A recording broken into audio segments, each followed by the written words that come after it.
They're the dangerous part. Yeah, here I got it. Okay. A first-hand look at the capture of Oshawa's runaway kangaroo. Tonight, Durham police released body cam footage of the much-talked-about takedown. Good evening. The kangaroo remains safe at the Oshawa Zoo tonight. We're now getting new insight into the journey to get her there. CTV's Beth McDonnell joins us live with the story. Beth. Nathan, this is an amazing video to watch. The two officers in the video are calming the kangaroo and talking to her, telling her it's all going to be okay. You got it? Yep. Okay. You're okay. Let's get those feet back under. It's a kangaroo rescue from the officer's point of view, far from the Australian outback in Oshawa on the edges of the GTA. It's okay. Early Monday morning, after more than 3 days on the loose, Durham Regional Police got a call on the 4-year-old female marsupial's whereabouts. Then, in a moment when she needed to take a little break, two officers move in. They do what they were instructed to do, grab her tail. In the flurry, the body camera turns on. It's something that I don't think anyone's ever experienced. And, you know, we have two officers. One of them's a junior, one of them's more of a senior officer. And I think this is going to be probably the first and last time in their career they capture an escaped kangaroo. I can get her up. Still holding the tail, the officers put on a harness, waiting for a canine car to arrive. Cameron Prida is the park supervisor at the Oshawa Zoo. This is where the kangaroo was supposed to be until she jumped over her handlers' heads during a stopover en route to a Quebec zoo. I saw that the officers were doing a fantastic job of keeping the animal relatively calm and restraining it in the exact same way that I would be doing it. When the canine car pulls up, the officers successfully remove the harness and lift the kangaroo inside to safety. It's a wild story that's inspired police to give the infamous kangaroo an unofficial name. We wanted one for her that would be fitting for the moment. And so what we did is we took the one officer that rescued her, the last 3 letters of his first name, and then we took the first 3 letters of the other officer's last name, and we came up with Emmy May. Prida likes the name Emmy May, who he says is resting, happy, and enjoying plenty of treats with the other kangaroos. We've got places all over the world that have really taken an interest in this story because it's a very heartwarming story in the end that this beautiful creature ended up getting back home.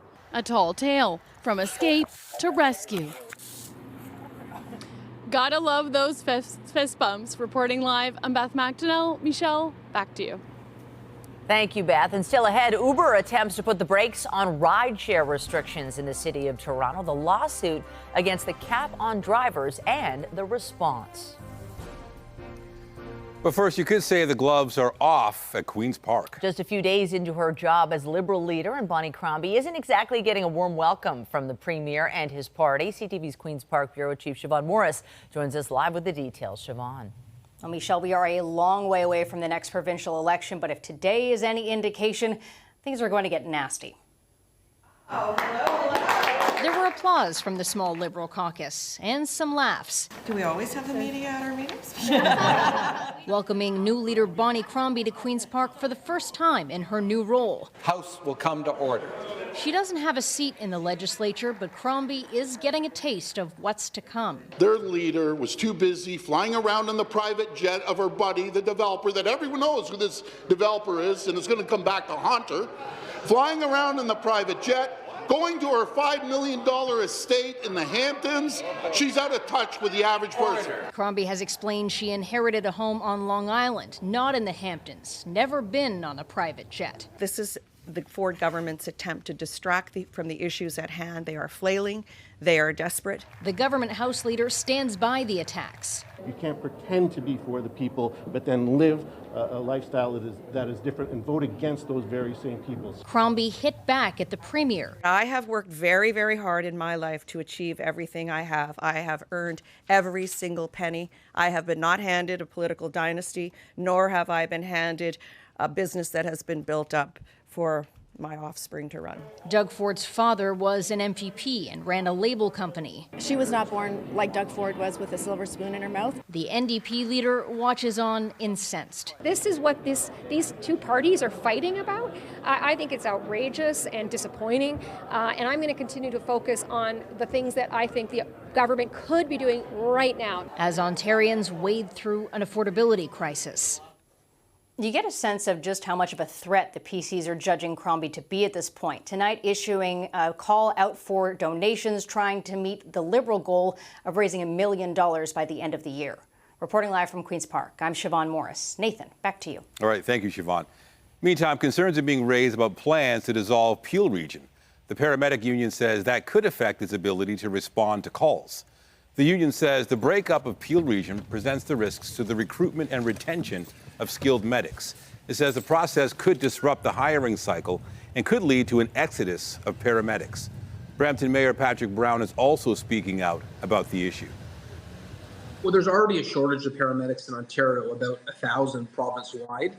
How can you recruit new paramedics when you don't even know if the service is going to be functioning, if it's going to exist? And so this instability right now is going to wreak havoc amongst the paramedics. It's why I continue to ask the province to relook at this dissolution. Mayor Brown says dissolution of Peel is just a bad idea that puts the safety of residents of Peel at risk.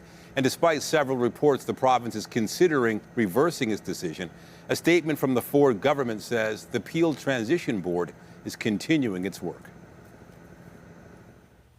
Outside we go for a live look at the forecast. We've been hovering around the freezing mark today on what was a relatively uneventful day weather-wise. And as it does this time of year, it's going to cool down a bit tonight. The wind chill will be a factor. Maybe some flurries in some areas. Our Lindsay Morrison is in North York tonight. Lindsay, how's it going there? Yes, so far so good, Michelle. We're nice and warm inside. It was a dark and dreary day out there, but we are really brightening things up here. We'll explain why in just a moment. But yes, let's talk about the weather. Temperature-wise, not too bad today, near seasonal, but it is chilly through the overnight hours tonight and will be into tomorrow morning. Let's begin, though, with a look at the satellite and radar. Depending on where you're joining us from, you might see a few flurries flying around out there. Nothing we have to worry about shoveling just yet, so there's some good news. Winds have been pretty calm today, but they are coming from a northerly direction, and that's important because it is influencing how chilly it feels out there. For example, it is 1 degree this hour in Toronto, but we are forecasting an overnight low tonight of -3 degrees. And you factor in those winds, again, not overly strong, but coming out of the north, and it is going to feel like -7 at the coldest point in the night, which, as we know, often ends up happening just before sunrise. So any early risers tomorrow going to have to bundle up. Again, we are live here in North York. This is the Yorkwoods Community Church, where we are building a toy mountain. And we're going to learn more about the need in this community coming up. For now, Nathan and Michelle, I'll send it back to you. Sounds great. Thank you, Lindsay. Well, there are new developments tonight in the debate over rideshare restrictions in Toronto. We were the first to report that Uber is taking the city to court over a cap on the number of drivers. There's lots of reaction to this story, and CTV's Natalie Johnson joins us live from City Hall with all the details. Natalie. Well, Nathan, the mayor confirmed today the city's not backing down on this one, preparing its case for court, defending a decision that many warned would lead to this very lawsuit. The day after Uber launched a lawsuit over council's decision to cap the number of rideshare licenses, City Hall was starting to sort out the legal battle ahead. I do want to let you know that our legal department is preparing a defense. A defense for a court case that some councillors saw coming. I'm not surprised. I spoke in council to say that I thought it was arbitrary, unfair. When you get onto the council floor and begin meddling with economics, it's no surprise that lawsuits come around. And I think this could have easily been predicted. The surprise proposal to freeze the number of licenses for companies like Uber and Lyft was put to a vote in October as part of a broader debate about transitioning the industry to zero emissions. Council was trying to basically deal with a real problem of the fact is that there are too many Uber cars causing downtown congestion pollution. But there was no notice or public consultation on the cab, despite the fact that Freedom of Information documents indicate that the mayor had discussed the plan to issue a moratorium on new licenses back in August. At the time, writing in emails, let's discuss what steps we need to take to win this cap. And on the timing, no problem waiting till October. This item is in front of the courts. Of course, our legal department are very clear that I cannot comment on it. But Uber users commenting, I think they should limit it. I feel as if people will just drive their own cars then. It is needed to have Uber in the city as much as possible. I think if it's like limit to the Ubers, it'll be like more expensive for each Uber to get put on the street. A court date has not yet been set. Now, Uber says the council has the power to settle this out of court by simply reversing its decision at its December meeting. The mayor was asked today whether that might be a possibility. She would only say that she can't predict what other councillors might do. Reporting live, I'm Natalie Johnson. Back to you. All right, thank you, Natalie. We turn to growing fears over the plight of the homeless in our city. With cold weather upon us, there are calls for the city to put an end to the clearing of encampments. CTV's Allison Hurst is live at the site of a recent eviction at the St. Stephen in the Fields Church with more on this. Allison. This encampment is much smaller following an eviction that happened just a short time ago. And it's that kind of action that this advocacy group wants to see stop over the winter. On the north side of the yard, an encampment remains, but the other is fenced off and filled with concrete blocks. This was the last safe place that people could come. And we held it for as long as we could as the last safe place. The city evicted part of the encampment last month, prompting a call from St. Stephen in the Fields Church Reverend Maggie Helwig and advocacy groups for council to place a full moratorium on evictions and address service restriction practices across the entire shelter system. There were people in the encampment who had been rent-evicted from private housing. There were people who had been evicted from city-run, affordable and supportive housing. In an open letter to the mayor and city council, Voices for Unhoused Liberation is also asking for investment in more indoor space and to start an accountability process with people in Toronto's homeless population and advocates. By the time people get into an encampment, and by the time you get to a seat house, something has happened. CTV News asked Mayor Olivia Chow if she would support a moratorium on evictions. I cannot predict what the staff may or may not do. The city staff have been bringing people in a voluntary way to come indoor because it's getting much colder. And occasionally, if there are propane tanks, etc., inside the tent with fire, it can become dangerous. There have been several encampment fires in Toronto this year. Last week, a woman was burned when her wood stove caught fire. Days before that, tents caught fire at Bellevue Park. And in September, a person died after their mattress caught fire under a bridge in North York. In cases where there might be a danger, then perhaps the negotiation might be more intense. Chow says more than 2,000 people will be moving into homes, making space in Toronto's shelter system, adding it's happening soon. The advocacy group wants City Council to vote in favor of this moratorium at their final meeting next week before the new year. Reporting live, I'm Allison Hurst. Michelle, back to you. Thank you, Allison. We're learning more about the last days of a young man who died after an altercation with guards in an Ontario jail. It comes from new video of Solomon Fakhris, released during the inquest into his death, and the testimony of a cellmate who watched the takedown unfold. We want to warn you, the details are graphic. As CTV's John Woodward reports, Fakhris' family wishes he'd been taken to a hospital. When Solomon Fakhris was checked into the Central East Correctional Center in 2016, these videos show he was compliant, patiently waiting and following instructions. That was on December 5th. Before his mental illness deteriorated, shouting and making a mess of his cell, he was never seen by the jail psychiatrist. An inquest into Fakhris' death heard some guards could work with Fakhris. I'll be able to get you showered and cleaned up if I get you a gown. But when it came time to move him from a shower to a segregation cell, there were long delays. The inquest heard one guard said, "F it, I'll move him myself." That guard, John Thompson, can be seen in one video striking Fakhris. The video doesn't show what happened when they got him to his cell. But fellow prisoner John Thibault told an OPP investigator he saw guards yelling, "Stop resisting," even though Thibault said Fakhris was just trying to get away. I witnessed guards beating an inmate to death that day. Other video shows jail staff rushing to react to the code blue.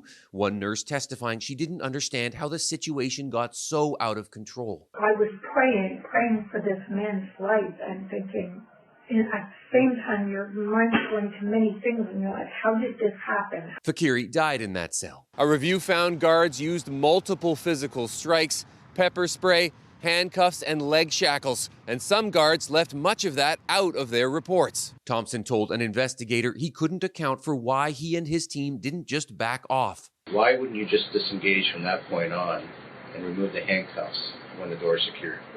I can't remember why. Fakhris' brother told the inquest in a written statement the death left a painful hole right in the center of his family's lives. He wished the system had sent his brother to a hospital, not to a jail. No guard was charged. Thompson was fired. He died before he could be cross-examined at the inquest. But jurors may hear from another guard on Wednesday. John Woodward, CTV News.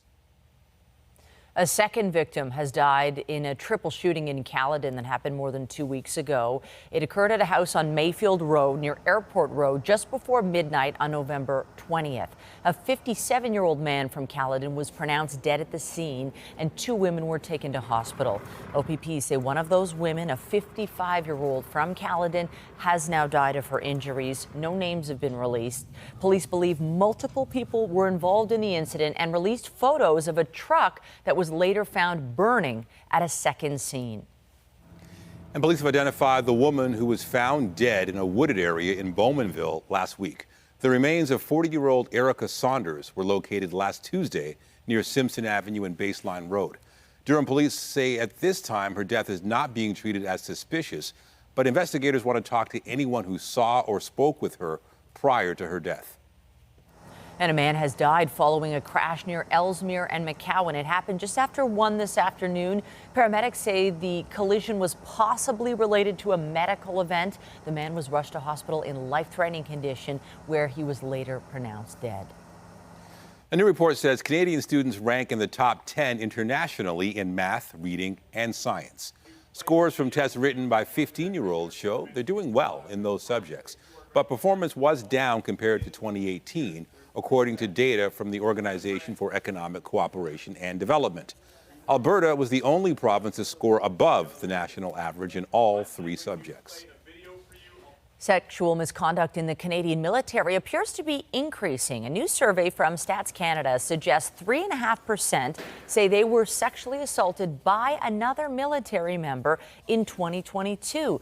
That's more than double from a survey done 5 years ago. Victims of these assaults were more likely to be women. Most said they did not report the misconduct in many cases because they did not think it would make a difference. I believe we are truly on a path of meaningful and lasting cultural change, but the results of this survey also show us clearly that there's a great deal more work to do. And they reaffirm that the culture of the Canadian Armed Forces must continue to evolve and change. We have an obligation. More than 23,000 responses were collected for the survey from regular force and primary reserve members of the armed forces. In the Middle East, Hamas says there will be no more negotiations or exchanges of detainees until the Israeli aggression against Gaza ends. Today, Israel said it will retain open-ended security control in Gaza long after the war. That pledge came as troops moved into the main city in the south. CTV's Heather Wright has the latest. Israeli forces entered the city of Khan Yunis today in what the IDF called the most intense day of combat since the ground offensive in Gaza began.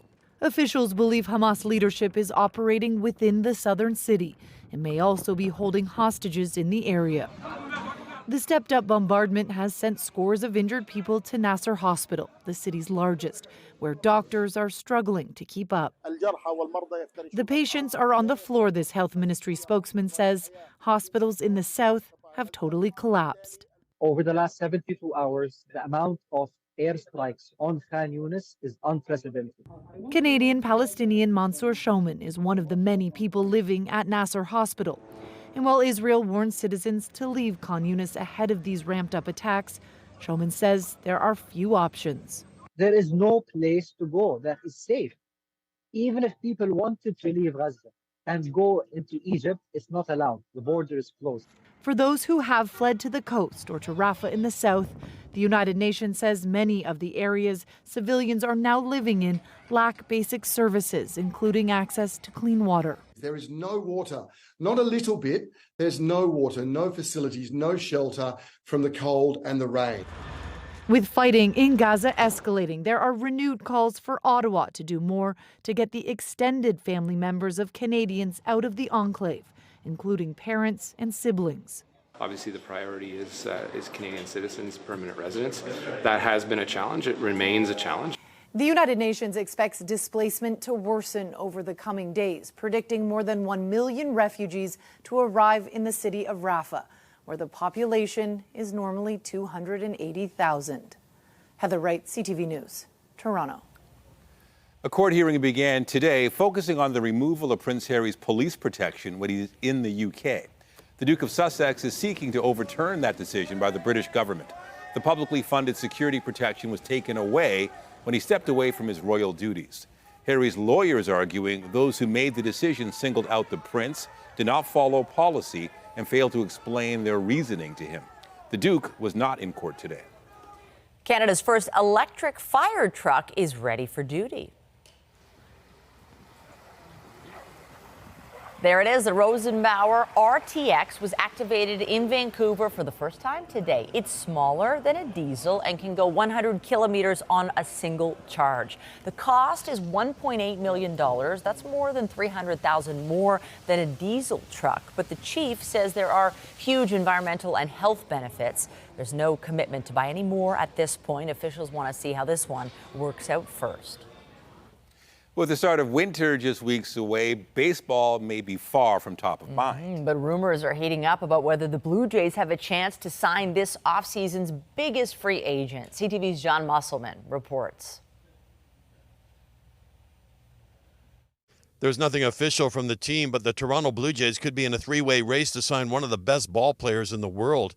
His name is Shohei Otani, a 29-year-old player who can hit and pitch. TSN's Matt Cause says the Jays are being tight-lipped on this one for a reason.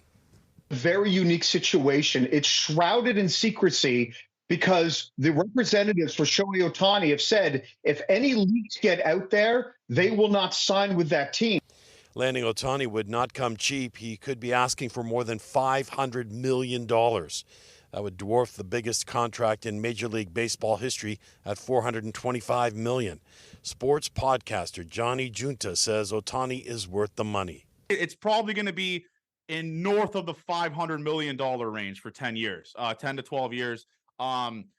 It's a massive price, but if you think about it from a business standpoint, this is huge. We're talking endorsements. We're talking ads all over the ballpark. We're talking jersey sales going to be crazy. Sold out games, the hottest ticket on the planet. Jays fans near the Rogers Center today say it would be a huge signing. I've seen rumors on Instagram, Facebook, all social media. It seems like the guy's going to be a big asset to the team. He thinks like he's going to be sending it out of the park daily. I think it would be great if Otani came to the Jays. He'd bring great diversity to the team, and overall he's a great player. I think he's a great player. He might be a game changer for the Blue Jays. Just picture a unicorn, man. One of the best players in the game right now. A guy that's doing things that we haven't seen since Babe Ruth. I mean, we're talking about a guy that is a top 10, top 15 pitcher in the major leagues, and a guy that's a top 10, top 15 hitter in the major league. It's also rumored that Otani met with Blue Jays officials at the club's player development complex in Dunedin. Otani has put no timeline on when he will decide where he plays next year. John Musselman, CTV News.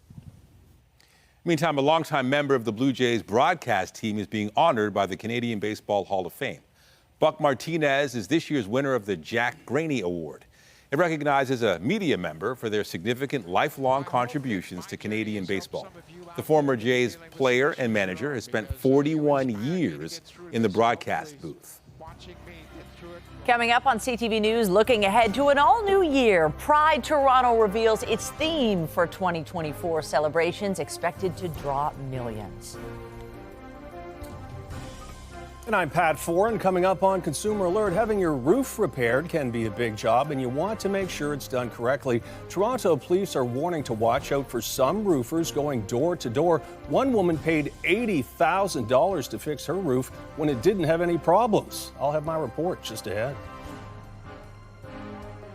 Couple of weeks to go here as we build a mountain of toys with the Salvation Army with this wonderful campaign. Captain Mark Young, we are here at the Yorkwoods Community Church. Tell us a little bit about the need in your community.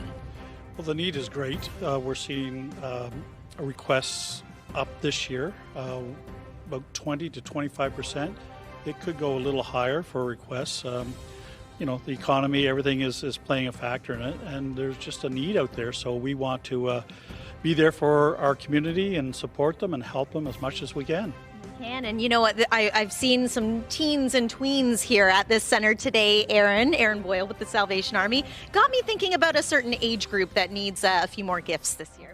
Yes, I think when we think of toys, we think of young children, but I would urge everyone to think about gifts and think about our teens and tweens. There are many tweens, many teens in this community who need our support. So some examples: hygiene kits, outdoor activities, different puzzles, games, things like that to consider when donating. Absolutely, and there are ways you can help. Head to toymountain.ca. We're going to speak to some community members who are doing their part here in the Jane and Finch area too. Stay with us. We'll also have a full look at your weather forecast after this.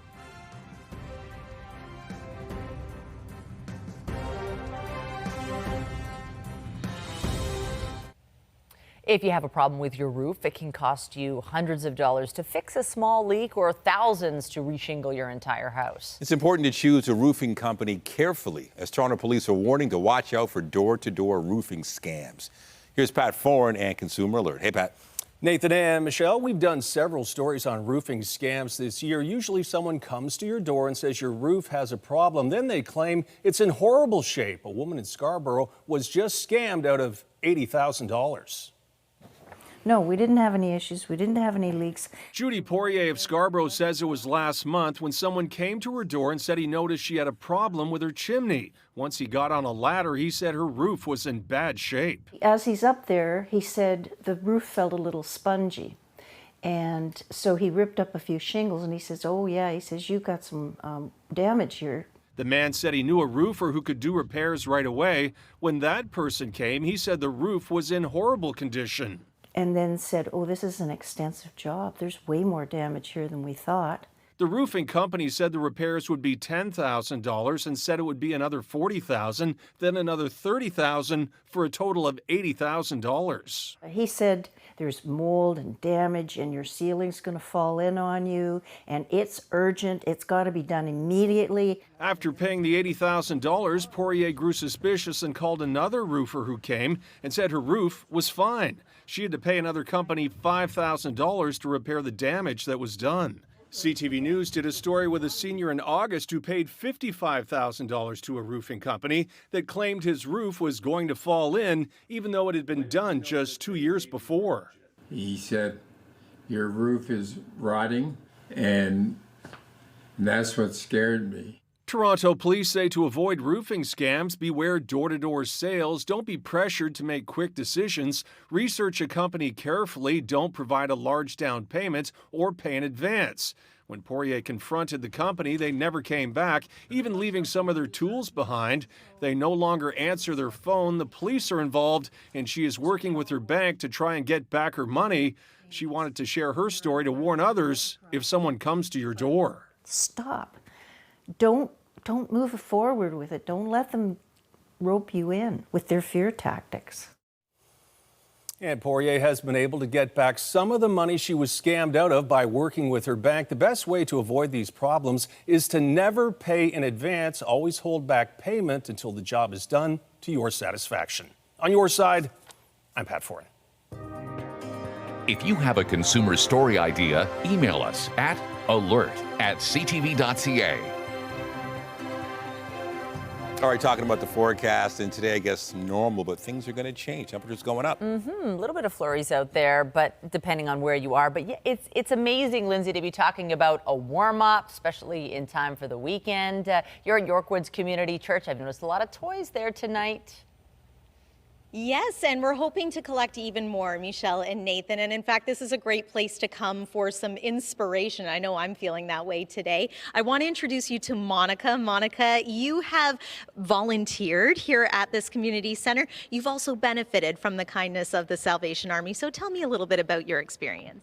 I am a participant of the church on Sundays, and I volunteer and I attend a Sunday service, and we're always helping after school programs. We have all type of after school and aftercare, so we have a lot of kids in the community that would benefit from gifts. We have a lot of teenagers that are lacking gifts, so we need more teen support. But yes, anything will help to help our community, Northwoods and the Jane and Finch area.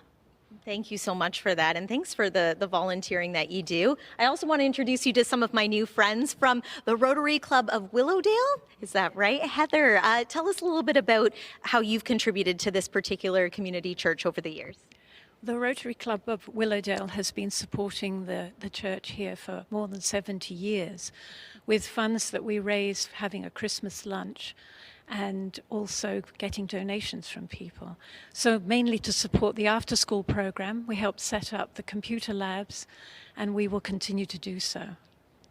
Thank you to all of you for being here tonight and for everything that you've done over the last 70 years. My goodness, that is wonderful. We're going to talk a little bit more about how you can help us build a mountain of toys, but let's also get to your weather forecast. We'll begin by letting you know that weather is brought to you by Train, the most reliable heating and cooling brand. It's hard to stop a train. So it's true, it's not overly cold out there tonight, but once you factor in the wind, it does feel colder than that temperature suggests. We are at 1 degree currently in Toronto, but we're forecasting a low of -3 degrees tonight, feeling more like -7. Those winds are going to be coming out of the northwest, even though they're not overly strong. Here's tomorrow at a glance. We will hopefully see a little more sun tomorrow than we had today. I know I was missing it. 0 is our forecast daytime high, and as you can see, just about everyone around the GTA in a similar position. It'll be a little bit cooler tomorrow in areas like Bancroft, Orillia, and Parry Sound. Big change, though, coming over the next couple of days. Tomorrow's the coldest day of the week, and then we're in for a weekend warm-up, but there's something that comes along with that as well, which we will talk about in just a moment. Tomorrow is a calm weather day. Then overnight, see that low that's starting to develop in northern Ontario? That one is going to potentially bring us a little bit of snow. So here's how this plays out. Tomorrow, mix of sun and cloud in the forecast. And then heading into the overnight and early morning hours of Thursday, we could get into a couple of centimeters of wet, slushy snow. But that's going to clear out as the day goes on. It will be drier. I want to get to your 7-day forecast and talk a little bit about the weekend. First of all, Friday is going to be pleasant and mild. Saturday, mild as well, maybe 9 degrees, but we get into a few showers. Some rain for Sunday. It is still early, but right now I'm watching Monday for maybe a changeover to some snow. It could also be colder and quite windy. If you're just joining us, we are building a mountain of toys tonight at Yorkwoods Community Church. We also have a couple of special messages tonight from some special guests. Take a listen. The holiday season is upon us, and a growing number of local families in the GTHA continue to struggle to make ends meet. This year, join CTV's Toy Mountain campaign in support of the Salvation Army as they build a mountain of toys for families in need. Toy Mountain encourages local residents to get into the spirit of the holidays by donating new, unwrapped toys for all age groups at any Toy Mountain drop-off location. This is a program very much like what my family participated in when we first immigrated to Canada, so I know how crucial a program like this can be for families in need. So if you can help out, head over to toymountain.ca and see how you can participate and help out families in need this holiday season. Thank you. And coming up, Aaron's going to tell us how it all begins with one toy. But for now, Nathan and Michelle, I'll send it back inside to you. All right. Thank you, Lindsay. Also tonight, the state of emergency at Ontario hospitals. Health advocates sound the alarm over the staggering number of emergency room closures across the province. The urgent call to hire more nurses coming up. Alarms are being sounded tonight over hospital emergency room closures. It comes from the Ontario Health Coalition, which says small towns in the province are paying the price. CTV's Janice Golding reports. In Central Huron, the emergency department at Clinton Public Hospital has been closed overnight since December 2019. I liken it to Russian roulette. Sooner or later, it's going to catch up with us and it's going to cost somebody their life. And this isn't an isolated issue. In the last 3 years, we've seen hundreds of emergency department closures across the province. So these are emergency departments closing at night, closing in the evenings and at night on weekends. A new report called Unprecedented and Worsening, Ontario's Local Hospital Closures 2023 paints a bleak picture. According to data from the Ontario Health Coalition, to date in 2023 there have been 867 temporary and 1 permanent ER closure, 316 urgent care centre closures, 11 obstetrics unit closures, and 1 ICU closure. In total, about 1,200 hospital services were shut down at hospitals in nearly 30 towns and cities across the province, many of them in smaller communities. Can you imagine your parent or your grandparent is having a heart attack, you show up at the emergency room, seconds matter. And if those seconds send you to a hospital 30 minutes away, 40 minutes away, an hour away, that person is going to die. We're talking life and death. The findings of the report, which were discussed outside Queen's Park today, were also brought up inside the House. What possible explanation can this government offer to Ontarians who lost over 30,000 hours of emergency care this year? The report highlighted staffing shortages, which grew over the course of the pandemic, an issue recognized by the province's health minister. That is exactly why our government has made such a conscious effort and investments in our hospital systems, in our health human resources, expanding the number of nurses that are training in the province of Ontario, expanding the number of residency positions that are available. Sylvia Jones also pointed out an average 4% increase to hospital budgets. Still, after 4 years, there's no sign the ER will reopen overnights in Clinton. People are starting to get frustrated, maybe even angry. And many say there's no one to blame but the province's leadership. We have been left behind. We have been bulldozed. Janice Golding, CTV News. Stats Canada says childcare is more affordable across the country this year. The average expenses for children attending full-time center-based childcare is $508 per month. That's down from $663 in 2022. But the proportion of parents who reported having difficulty finding available childcare increased to 62% in 2023 compared to 53% back in 2019. 26% of parents with children aged 5 and under said their child is on a wait list. That is up from 19% in 2022. We're still months away, but planning for Pride is already underway. Pride Month kicks off in June next year. CTV's Andrea Case has more on this year's theme. After a record Pride celebration in 2023, organizers are laying the groundwork for next year's month-long event. And with it, Pride Toronto's Senior Director of Operations says comes a new theme. The whole concept of our theme is you add to that theme. You insert that word, whether it be brilliant, whether it be beautiful, whether it be bold, you put that word in to represent who you are and how you are part of our community. We went to the community to get their reaction. Be yourself, be whatever you want, be who you're comfortable with. I think it could be better, but because it leaves it open to interpretation. But I think the meaning, the gist of it is be the change. I love it. If it's inclusive and it's supportive, I think it's great. It's essentially our right to be. It's our place to be. It's our time to be. It's shocking to see so much progress we've had in the world start to be taken away, and we're not going to stand for it. This is our time to be, and we're going to continue to be.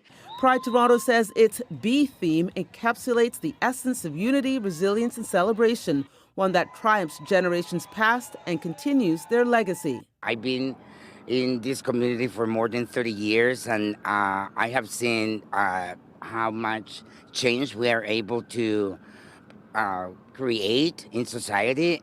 And Pride Month will continue to be. With over 3 million attendees last year, Pride's goal is to continue to be a safe space for the 2S LGBTQI+ community. All are welcome, and there will be lots to do, with 700 artists, 8 stages, and 100 events. Pride Month kicks off right on June 1st, and we have over 100 events planned for Toronto, partnering with local collectives to major cultural institutions to our own signature events. leading right to our festival, which will be back on the last weekend of June, so June 28th, 29th, and 30th. Andrea Case, CTV News. It'll be here before you know it. Also in 2024, Pink is returning to Toronto.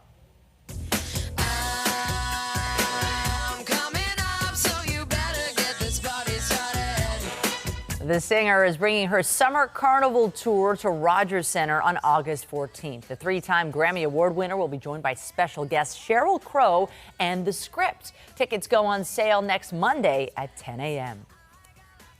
Tom Hanks is in the UK promoting a new documentary about going to the moon. Today, the lifelong space buff was joined by a Canadian astronaut. You know, I was part of this Apollo inspiration, but we have the opportunity now to remind young Earthlings that they can do great things if they do some simple things like set goals. This show is about the wonder of the moon and the amazing creatures that have made it possible for members of their race in order to walk upon it. The truth is, The Moonwalkers, A Journey with Tom Hanks, is an immersive film co-written and narrated by the two-time Oscar winner. Visitors sit on benches surrounded by imagery as the 50-minute movie brings NASA's Apollo mission to life. It opens in London tomorrow.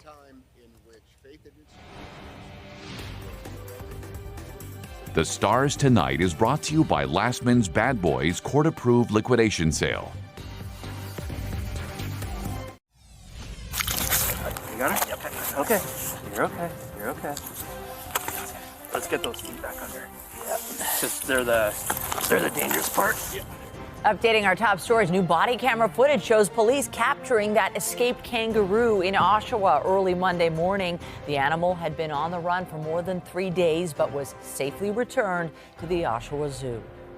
They deserve better than Doug Ford and this very shady, scandal-plagued government.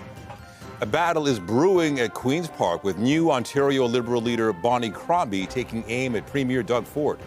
Crombie says she'll be taking shots from afar as she has no plans to run for a seat in the legislature in the near future. I do want to let you know that our legal department is preparing a defense. The city is preparing for a battle with Uber. The ride-sharing competition has launched legal action against council, calling for a reversal of a decision to cap the number of licenses for ride-sharing drivers. On the markets, the Canadian dollar is trading lower about 1/4 cent to end the day at 73.5 cents U.S. West Texas Intermediate oil declined about 70 cents to roughly $73 U.S. a barrel. And the TSX declined 34 points to end the day at 20,375. Legend Christine Sinclair is getting set for her farewell match in Vancouver tonight. The soccer legend has been a mainstay with Team Canada for 23 years.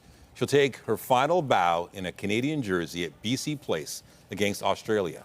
The stadium has been renamed Christine Sinclair Place for the evening. Meanwhile, another soccer superstar has been named Time Magazine's Athlete of the Year. Lionel Messi is an 8-time Ballon d'Or winner and led Argentina to a World Cup title in 2022. He's widely considered to be one of the best soccer players of all time. The 36-year-old surprised many fans earlier this year when he decided to join the MLS team Inter Miami FC. Just ahead, letting the kids know they're an important part of the team. The Maple Leafs visit Sick Kids Hospital and bring some holiday cheer. Tonight, the shocking spike in eating disorders for young men. So I wonder about all those people who are maybe struggling in silence. Why more boys are being hospitalized than ever before. We'll have that story and more later on CTV National News. The Toronto Maple Leafs made their annual visit to the hospital for sick children today. It's a tradition that stretches back nearly 100 years. Members of the team brought some cheer, meeting with patients and staff as they signed autographs and posed for pictures. The players say they are more than happy to do what they can to lift some spirits. This is the first time they've been to the hospital since before the pandemic. We were really excited to finally hear that we're able to come back and visit all the kids and just help brighten their day and their spirits. And we know this event, this tradition has been going on for a very long time. I think it goes a long way for for us, and hopefully we're able to bring some positivity in here with this visit. And it is a great experience to come in and support what's going on here, and if we're able to provide any type of positivity, that's a good thing. And you can be sure everyone at the hospital will be keeping an eye on what the Leafs do Thursday night when they play in Ottawa. All right, back to North York with Lindsay one more time. Hey. Hey, Nathan, and the theme of tonight has been just about how this is so much more than a gift when someone gives, Erin. Yes, a toy often, opens up conversations with families about what else they are struggling with, and our programs and services, how we can support them, whether it's through food, housing, childcare programs. So it's so much more than a toy. It's a conversation for sure. Well, thank you for all that you do. Captain Mark, thank you for having us tonight here at the York Woods Community Church. Do want to mention we have a couple of big events coming up this week that you, members of the community, can join us at. Legoland in Vaughan on Thursday and CF Sherway Gardens in Etobicoke on Friday. One more quick glance at the 7-day forecast. A big thank you to everyone here tonight as we continue to build a toy mountain. Michelle and Nathan, back to you. Thanks all. Thank you. Be sure to join Omar Sachedina tonight at 11 for CTV National News, followed by Zarada Allman with our next local newscast at 11:30. In the meantime, our coverage continues anytime on CP24 and online at ctvnewstoronto.ca. For Lindsay Morrison and all of us at CTV News, thank you for watching and have a good night.